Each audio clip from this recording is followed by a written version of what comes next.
नमस्कार दोस्तों, मेरा नाम भूषण जुनेजा है और आप सभी का एक बार फिर स्वागत है मेरे YouTube चैनल हेल्दी चाचा में। दोस्तों, आज हम बात करेंगे चूने के बारे में।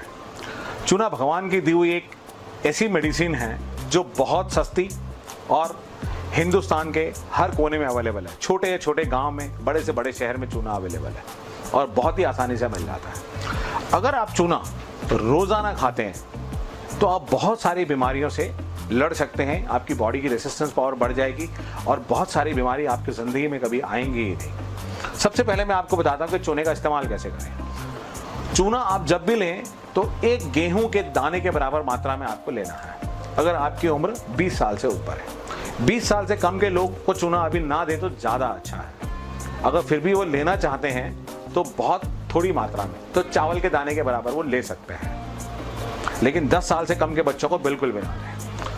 तो गेहूं के दाने के बराबर का जो चूना है, आप आधा कटोरी दही में उसको अच्छे से घोल लें और वो दही का इस्तेमाल करें। अगर आप दही खाना पसंद नहीं करते या किसी वजह से आप सुबह दही नहीं खाते हैं तो आधा गिलास गुनगुना पानी लें, उसमें वो चूना मिक्स करके आप घोल के पी सकते हैं। उसके अलावा आप चूने को सब्जी में डाल के खा सकते हैं। जब खाने में आप कोई भी सब्जी या दाल इस्तेमाल करते हैं तो उसमें चूना आप घोल के खा सकते हैं। दाल में खाना ज़्यादा बेटर होता है। अब मैं आपको बताता हूँ कि चूना खाने से आप कौन कौन सी परेशानी से बच सकते हैं। आजकल अक्सर लोगों को बैक पेन की प्रॉब्लम है या जॉइंट पेन की प्रॉब्लम है। जिनको बैक पेन और जॉइंट पेन की प्रॉब्लम है, अगर वो चूना खाएंगे तो कैल्शियम की मात्रा उनकी बॉडी में बढ़ेगी और कहीं ना कहीं वो इस समस्या से निजात पाएंगे। जिन बच्चों की हाइट नहीं बढ़ रही है उन बच्चों को आप चूना रोजाना दें। चूना देने के वही 3 तरीके हैं, उस तरह से आप बच्चों को चूना दें और लगभग 1 से 1.5 साल तक उसको चूना खिलाएं, उसकी हाइट बढ़ जाएगी। कुछ बच्चे ऐसे हैं जिनकी मानसिक हालत ठीक नहीं होती है या उनकी याददाश्त कम होती है, और वो बच्चे जिनको ऑटिज्म की प्रॉब्लम है, अगर वो अपने बच्चे को, अगर बच्चा छोटा है तो चावल के दाने के बराबर और बच्चा 10 साल से ज़्यादा का है तो आप थोड़ा सा और एक्स्ट्रा बढ़ा सकते हैं। और बच्चा अगर 20 साल से ऊपर है तो लगभग 1 दाना गेहूं के बराबर चूना आप किसी भी 3 तरह से जो आपको कन्वीनियंट लगता है, आप बच्चे को लगभग 3 साल वो चूना खिलाइए। बच्चे की प्रॉब्लम काफ़ी हद तक रिजॉल्व हो जाएगी, उसकी याददाश्त बढ़ जाएगी, उसकी मानसिक हालत ठीक हो जाएगी।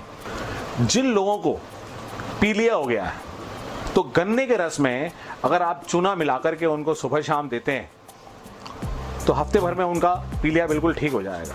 और दोस्तों, आजकल एक बहुत ही गंभीर समस्या है। बहुत सारे पुरुष ऐसे हैं जिनको कुछ ना कुछ सेक्सुअल डिसऑर्डर्स हैं। अगर वो अपने स्पर्म का टेस्ट कराते हैं तो डॉक्टर कहता है कि इसमें फर्टिलिटी बहुत कम है, स्पर्म काउंट बहुत कम है। तो जिन लोगों को ये प्रॉब्लम है तो वो चूने को लगभग 2 साल तक उपयोग करें, उनकी ये समस्या काफ़ी हद तक ख़त्म हो जाएगी। जो महिलाएं प्रेग्नेंट नहीं हो पा रही हैं या प्रेगनेंसी के बाद 2-3 महीने में उनको मिसकैरेज हो जाता है, वो महिलाएं प्रेगनेंसी से पहले प्लान कर लें और चूना खाना शुरू करें और प्रेग्नेंट होने के बाद जब तक बच्चा पैदा नहीं हो जाता वो पूरे 9 महीने चूने का सेवन करें। लेकिन चूने का सेवन करने के लिए उनके लिए अलग से एक विधि है। वो सिर्फ चूने को अनार के रस में मिला के पिए और वो भी सुबह खाली पेट, क्योंकि अनार में आयरन बहुत ज़्यादा होता है और चूने में कैल्शियम बहुत ज़्यादा होता है। अक्सर आप जब डॉक्टर के पास जाते हैं तो प्रेग्नेंट लेडीज़ को डॉक्टर आयरन और कैल्शियम की गोलियां लिख के देते हैं, तो आपको वो आयरन और कैल्शियम की गोलियां खाने की ज़रूरत नहीं पड़ेगी। और सबसे बड़ी एक बात, जब भी आप बेबी डिलीवर करेंगे तो आपको पेन कम होगा, आपकी डिलीवरी 101% नॉर्मल होगी, आपको सिजेरियन कराने की ज़रूरत नहीं है। उसके अलावा जो बच्चा पैदा होगा वो बच्चा बहुत ही हेल्दी होगा।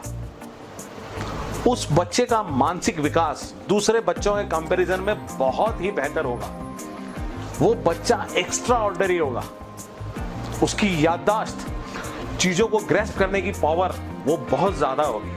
वो बच्चा इंटेलिजेंट होगा, उसका आईक्यू लेवल बहुत स्ट्रांग होगा। और सबसे बड़ी बात, वो बच्चा अपनी पूरी जिंदगी में गंभीर बीमारियों का सामना नहीं करेगा, वो दूसरे बच्चों के कंपैरिजन में ज़्यादा स्वस्थ रहेगा।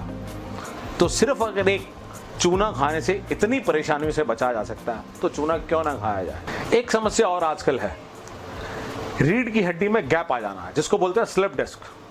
जिनको स्लिप डिस्क की प्रॉब्लम है और बैकएक अक्सर उनको रहता है, वो भी इसी तरह से चूने को लेना शुरू करें। जिनकी एडी में दर्द रहता हो, जिनकी हड्डियों में अक्सर दर्द रहता हो, जिनको अक्सर बॉडी एक होता हो, वो भी इसी तरह से चूने को लेना शुरू करें। अगर कभी आपको फ्रैक्चर हो जाए तो डॉक्टर आपको सजेस्ट करता है कि आप खरोड़े का सूप पी लो, लेकिन आप वेजिटेरियन है तो क्या करेंगे?